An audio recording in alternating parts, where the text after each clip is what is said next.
नमस्कार मित्रों पुरानी फिल्में आपने देखी होंगी जो ब्लैक एंड वाइट ज़माने की फिल्में रही होंगी, या उसके कुछ बाद जब ये कलर फिल्मों का दौर शुरू हुआ तो भी कुछ समय तक, मतलब 70 के दशक से पहले की फिल्में जो थी, कुछ फिल्मों में 70 के दशक के बाद भी जो फिल्में आपने देखी होंगी, अधिकतर फिल्मों में एक कहानी होती थी। और वो कहानी ये थी कि एक गाँव होता था और गाँव में एक साहूकार था। हर पूरा गांव, वैसे तो पूरे गांव के लोग उस साहूकार के कर्जे तले दबे थे, लेकिन कोई एक परिवार ऐसा होता था जो हीरो का परिवार होता था। वो एक परिवार ऐसा होता था जिसने कर्ज लिया है और उसके बाद उस पर साहूकार की जातियां बढ़ती चली जाती थी। वो कितना भी कर्ज चुका दे लेकिन उसका पूरा का पूरा कर्ज बचा ही रहता था। और अंत में होता क्या था कि साहूकार के जुल्मों से तंग आकर उस परिवार का जो मुखिया या तो घर छोड़ के चला जाता था और या फिर आत्महत्या कर लेता था। इसके बाद तो साहूकार की जुल्म की इंतहा हो जाती थी और वो उस परिवार को या तो वो घर से बाहर निकाल देता था, या घर से बाहर क्या, गांव से बाहर ही निकाल देता था उस परिवार को, और उसके बाद उस परिवार की पूरी संपत्ति वो हड़प लेता था। मित्रों, क्या आज के ज़माने में इस तरह के साहूकार की कल्पना की जा सकती है? तो जवाब मिलेगा कि हाँ। हालांकि जिस तरह इंटरनेट का वर्चस्व बढ़ा और उसके बाद सोशल मीडिया एग्जिस्टेंस में आया और इस पे लोग ज़्यादा आश्रित हो गए, तो इसका भी तरीका कुछ बदल गया। और इस भाषा में हम इसे डिजिटल साहूकारी कहते हैं। डिजिटल साहूकारी क्या है और इसकी क्या कार्यप्रणाली है और कैसे लोग इसके चंगुल में फंसते हैं, आपको बता दें कि इस डिजिटल साहूकारी आज के ज़माने में जो इस समय चल रही है आधुनिक युग में डिजिटल साहूकारी, ये पुराने ज़माने की फिल्मों में जो साहूकार आप देखते थे उनसे भी कहीं ज़्यादा भयावह इनकी स्थिति है। ये कर्ज तो देते हैं और कर्ज के बाद जो लोन वसूलते हैं उसके बाद इनकी जो जातियाँ होती हैं उस साहूकार से भी ज़्यादा होती हैं, और आत्महत्या और घर छोड़ने जैसी स्थितियाँ आज के दौर में भी सामने आ रही हैं। तो क्या है ये डिजिटल साहूकारी और क्या है इनकी कार्यप्रणाली और सरकार इन पर क्या रोक लगा रही है, आज हम इन सारी चीज़ों पर इन्हीं वीडियो में बात करेंगे। तो ये वीडियो आपके लिए बहुत ही महत्वपूर्ण है, तो इस वीडियो को पूरा देखिएगा। और हाँ, अगर आपने अभी तक इस चैनल को सब्सक्राइब नहीं किया है तो प्लीज़ सब्सक्राइब करें और बेल आइकन ज़रूर दबाइएगा। आप बेल आइकन दबाते हैं तो जो भी वीडियो मैं इसमें डालता हूँ उसका नोटिफिकेशन आपको मिलता रहता है। तो मित्रों, आज इस वीडियो में हम बात करेंगे डिजिटल साहूकारी के बारे में, डिजिटल साहूकारी की कार्यप्रणाली और उनसे जुड़ी बहुत सारी चीज़ों के बारे में। तो आइए चलें। मित्रों, 2020 जो है कई लिहाज से पूरी दुनिया के लिए बहुत ख़राब रहा, और ख़ासकर कोरोना के लिहाज से 3-3, 4-4 महीने तक लॉकडाउन में सारे लोग फंसे रहे। और लॉकडाउन भी ऐसा कि घर से बिल्कुल बाहर नहीं निकलना था, बिल्कुल घर पे जैसे नज़रबंद की स्थिति होती है उस तरह की स्थिति बन गई थी। ऐसे में क्या हुआ कि सारे काम काज, सारे उद्योग धंधे, सब कुछ ठप सा पड़ गया। और सबसे ज़्यादा दिक्कत उन लोगों के लिए हुई जो ऑफिस जाते थे या जो डेली कमाने वाले थे, उनके लिए ये दिक्कत हुई और पैसे की कमी पड़ने लगी। ऐसे में ही जो है डिजिटल मीडिया अपने एग्जिस्टेंस में आया और इसी का फ़ायदा उन्होंने उठाया। और जैसे अभी आप बैंक में जाएंगे, कहीं लोन लेना हो आपको बैंक से, तो आपको बहुत सारे कागज़, उसमें वो बड़ी लंबी प्रक्रिया है बैंक से लोन लेने की, बहुत सारे कागज़ आपको सबमिट करने पड़ते हैं। उसके बाद अप्रूवल होता है और फिर भी लोन पास हो जाए इसकी कोई गारंटी नहीं होती। इस बीच में आपके मोबाइल पर एक मैसेज आना शुरू हो गया कि कम समय में, 1 मिनट से भी कम समय में या 10 मिनट में आप जो है अपना मनपसंद लोन लीजिए। और आप बहुत जो पेपर वर्क है वो भी बहुत कम है, मसलन कि आपको केवल आधार कार्ड देना है या कुछ आईडी आपको देनी है, और उसी आईडी पे आपके खाते में जितना भी अमाउंट आप लोन लेना चाहते थे वो अमाउंट आपके खाते में आ जाता है। अब आपको बता दें कि डिजिटल मीडिया ने ये प्रलोभन लोगों को दिया और जो है और कि हर ज़रा सी देर में 5 मिनट में 7 मिनट में आपके अकाउंट में लोन आ जाएगा, इंस्टेंट लोन जिसे आप कहते हो। अब जिनको ज़रूरत है, हालांकि ये बहुत ज़्यादा लोन नहीं देती थी, ये इनमें जो मैक्सिमम लोन ये करती थी, लोनिंग करती थी ये कंपनियां, जो डिजिटल कंपनियां आई जिन्हें हम फिनटेक भी कहते हैं, ये 500 रुपये से लेके और 1 लाख रुपए तक का लोन देती थी। लेकिन इनकी अवधि बड़ी कम होती थी। अवधि ये होती थी कि आप 15 दिन के लिए, 1 महीने के लिए और मैक्सिमम 1 साल के लिए, इससे ज़्यादा की अवधि का ये लोन नहीं देती थी। लेकिन इसके बदले ये आपसे वसूलती थी 35 से 40% तक ब्याज, यानी कुछ मामलों में तो 50% तक भी ब्याज ये इन कंपनियों ने वसूला है। ऐसे जो है रिपोर्टें ऐसी हैं कि 50% तक ब्याज भी इन कंपनियों ने वसूल किया है। अब आप जब इनसे लोन ले लेते हैं और जो तय समझी होती है, मान लीजिए कि आपने 15 दिन के लिए लोन लिया और 15 दिन में आप लोन चुका नहीं पाए, तब इन कंपनियों का असली खेल शुरू होता है। और इसके बाद फिर ये चूँकि आधार कार्ड के आधार पे जो है ये आपका नंबर, आपका पूरा सब कुछ डेटा निकाल लेती हैं और उसके बाद आपके घर पे बाउंसर भेजना शुरू करते हैं। अगर आपने तब भी लोन नहीं लिया तो आपके रिश्तेदारों को फ़ोन किया जाता है, फिर आपके मित्रों को फ़ोन किया जाता है, सबको बताया जाता है। मतलब आपका जो हैरेसमेंट है बहुत ही भयानक तरीके से ये कंपनियां आपका हैरेसमेंट शुरू कर देती हैं और इसमें आप परेशान रहने लगते हैं। और इसका एक ताज़ा उदाहरण आपको मैं बताता हूँ कि अभी जो है आपने न्यूज़ में सुना होगा कि जो मशहूर धारावाहिक था तारक मेहता का उल्टा चश्मा, इसके लेखक थे अभिषेक मकवाना।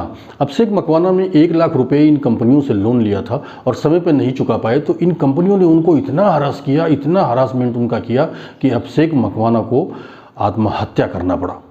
इसी तरह जो है हैदराबाद का एक युवा सॉफ्टवेयर इंजीनियर थे पी सुनील ने भी इन कंपनियों से लोन लिया था। इन्हीं कंपनियों के मकड़जाल में फंसे और पी सुनील को भी इन कंपनियों ने इतना परेशान किया कि उनको भी अपनी जान से हाथ धोना पड़ा, उनको भी खुदकुशी करनी पड़ी। तो इन कंपनियों ने अपना मकड़जाल इस तरह फैला रखा है कि आपको जो है बड़े बड़े प्रलोभन देती हैं, 5 मिनट में लोन लीजिए, इंस्टा लोन लीजिए और 2 मिनट में लोन लीजिए, आपके अकाउंट में आ जाता है। अब जो परेशान लोग हैं जिनके पास पैसा नहीं, वो सोचते हैं कि चलो इससे अच्छा चीज़ और तो कोई हो ही नहीं सकता है और वो तुरंत जो है उसे क्लिक करते हैं और अपना आधार कार्ड या कुछ थोड़ा बहुत पेपर आपने जो सबमिट किया और 15 मिनट 20 मिनट मैक्सिमम 1 घंटे के अंदर आपके जो है खाते में अकाउंट में पैसा आ जाता है। लेकिन पैसा तो आपके अकाउंट में आ गया, आपका काम चल गया, लेकिन इसके बाद की जो स्थिति शुरू होती, क्यों? क्योंकि कोरोना काल में ही आपने ज़्यादातर लोगों ने लोन लिया इससे।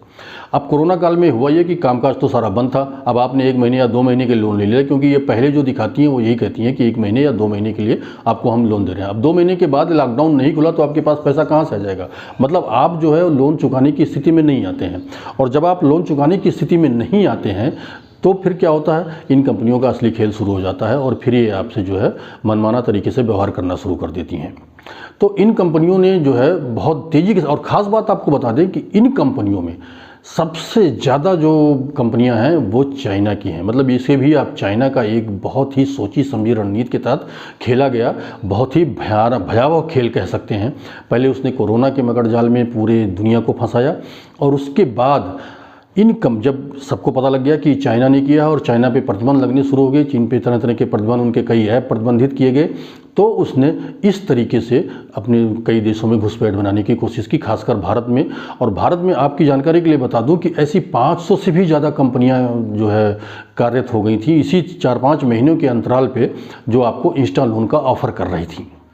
मित्रों, सिविल की एक रिपोर्ट है कि जो सामान्य बैंक है उनके यहाँ भी एनपीए के खाते बहुत सारे हैं, लेकिन इन कंपनियों के पास सामान्य बैंकों की तुलना में 8 गुना ज़्यादा एनपीए खाते हैं, यानी कि इन बैंकों की स्थिति भी बहुत अच्छी नहीं है। अब जब इस बारे में, इसीलिए इस कंपनियां जो है अपने क्लाइंट पर अनावश्यक रूप से दबाव बनाती हैं। अब जब ये दबाव कुछ ज़्यादा ही बढ़ गया, कई आत्महत्याएँ होने लगीं और इनका शिकंजा कसता चला गया, इनका फैलाव ज़्यादा होता गया, तब सरकार का ध्यान इस तरफ गया। कई शिकायतें भी आई इस बारे में, तो सरकार का ध्यान इस तरफ गया और उसके बाद ईडी ने, यानी कि प्रवर्तन निदेशालय ने कई राज्यों की सीआईडी से मिलकर इन कंपनियों से निपटने के लिए प्लानिंग शुरू कर दी है। इसके लिए नोटिस भी भेजे जा रहे हैं। इसके अलावा इन पर कार्रवाई करने की तैयारी चल रही है। और यही नहीं, snap IT loan, go cash, bubble loan, flip cash जैसी 2 दर्जन से अधिक कंपनियां आईडी और दूसरे राज्यों की सीआईडी के निशाने पर आ गई हैं। ईडी और सीआईडी ने जो गेटवे कंपनियां हैं जैसे कि पेटीएम और रेजर पे ग्लोबल टाइगर द्वारा समर्थित रेजर पे के पास देश के सबसे ज़्यादा, यानी कि करीब 95% गेटवे रेजर पे के पास है। तो आईडी और जो है सीआईडी ने इन कंपनियों से कहा, इन गेटवे कंपनियों से कहा है कि वो इन कंपनियों का लेन देन अपने यहाँ से तुरंत बंद करें। यही नहीं, इन कंपनियों को नोटिस जारी करके इन ऐसी कंपनियों के जो इस तरह के काम कर रही हैं, इन कंपनियों के लाइसेंस रद्द कर देने के लिए भी कहा है। अब पेटीएम ने तो इस बारे में अभी तक सरकार को कोई जवाब नहीं दिया है, लेकिन रेजर पे ने कहा है कि वो अगर उनके गेटवे पे कोई भी इस तरह की संदिग्ध कंपनियां मिलती हैं तो उनको तुरंत ब्लॉक करता है। इतना ही नहीं, उसने ये भी बताया है कि अब तक वो 300 से 400 के करीब ऐसी कंपनियों को बंद कर चुका है। इतना नहीं, अब आपको एक जानकारी और बता दें कि गूगल स्वयं जो है उसके प्ले स्टोर से 100 से ज़्यादा ऐसी कंपनियों को अपने प्ले स्टोर से हटा चुका है, यानी कि इस पर शिकंजा कसता जा रहा है। ईडी अधिकारियों ने रेजर पे और पेटीएम से को नोटिस जारी करके ये जानकारी मांगी है कि इन्होंने इनके यहाँ केवाईसी की स्थिति क्या है। दरअसल होता क्या है कि पेटीएम और ये जो गेटवे कंपनियां हैं अधिक पैसा प्रवाह को मार्केट में अधिक पैसा प्रवाह बढ़ाने के लिए, इनमें जो आपस में कंपटीशन है उसको और अधिक बढ़ाने के लिए ऐसी कंपनियों को खुली छूट दे देती हैं, जिससे ये इनका गेटवे फ्रीक्वेंटली इस्तेमाल करते हैं और इस तरह के काम करते हैं। तो अब अधिकारियों ने इनसे इस बारे में पूरी जानकारी मांगी है ताकि ऐसी कंपनियों पर शिकंजा कसा जा सके, और निश्चित रूप से आने वाले समय में ऐसी कंपनियों पे शिकंजा कसा जाएगा। और अभी जल्दी ही जो है चीनी जो ऐप हैं, जो चीन के इस तरह के ऐप हैं जो इंस्टा लोन दे रहे हैं, इंस्टा लोन का ऑफ़र दे रहे हैं, उन पर 2 दर्जन से ज़्यादा कंपनियों पर बहुत जल्दी ही प्रतिबंध लगाने की तैयारी है। और इसके अलावा 100 से 200 के करीब और कंपनियों पर कार्रवाई की तैयारी बहुत जल्दी सरकार करने जा रही है। लेकिन इस दौरान जब तक इन पर कार्रवाई नहीं होती तो सबसे बड़ी जिम्मेदारी हमारी और आपकी बनती है कि ऐसी कंपनियों से कोई लेन देन ना करें। ठीक है, मजबूरी सबके साथ होती है और जो बुरा वक्त है वो उसको बीतने में समय नहीं लगता, बहुत जल्दी वो बुरा वक्त बीत जाएगा। तो हम इन कंपनियों से सावधान रहें, इनके मकड़जाल में न फंसें, और कभी भी इस तरह की ज़रूरत हो आप कहीं और से भी मनी अरेंज कर लें बजाय इनसे पैसा लेने की, क्योंकि जान बहुत ज़रूरी है। तो सुरक्षित रहें, स्वस्थ रहें। तो मित्रों, ये वीडियो आपको कैसा लगा हमें कमेंट बॉक्स में ज़रूर लिखिएगा। धन्यवाद।